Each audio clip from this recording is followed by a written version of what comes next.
Hey guys, it's me cyoubx, and after my first year of grad school, I'm glad to say it's now summer, which means back to cubing and more videos.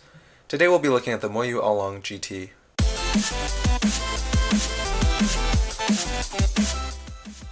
From the outside, the cube looks pretty plain with Diane-like stickers which are a bit duller. I don't mind them, but I do wish the cube would have had brighter standard MoYu shades. The first thing I noticed when I unboxed this cube was the weight. It's quite hefty, especially compared to some of the more airy designs we've seen recently. The weight also parallels other characteristics of this cube.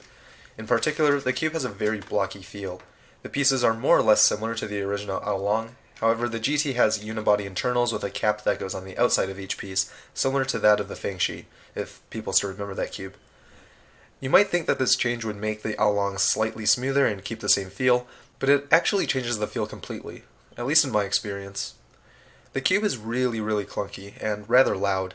You can really feel the weight of the cube, not only when you hold it, but when you actually turn the puzzle. The sides just have a lot of inertia, and it feels like you're moving something substantial. That being said, the cube is very easy to control, and overall reminds me of a slightly faster Guhong version 2. I don't have a lot of other gripes with the cube either. The corner cutting isn't as good as other cubes, but it's totally adequate.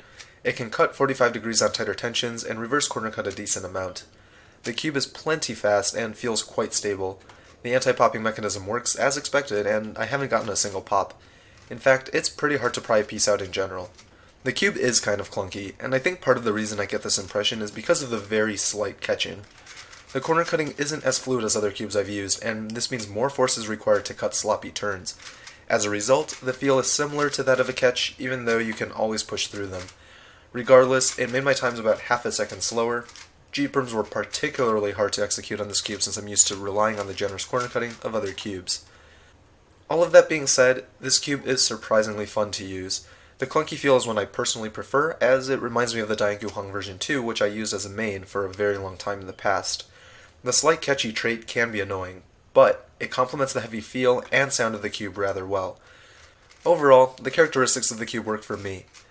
Objectively, it's far from the best cube on the market, but it is really fun to use. If you want a cube that has a fun feel to it, or if you really like clunky cubes, then the AoLong GT might be good for you. However, I don't think the AoLong GT is better than other cubes. I'd even go so far as to say the regular AoLong is a superior puzzle, and because of that, I don't think I'd recommend it if you're looking for a speed cube replacement. If you are interested in the MoYu AoLong GT, the link is in the description. Thank you to Cube Depot for sending this out to me, and thank you all for watching. Until next time, toodles.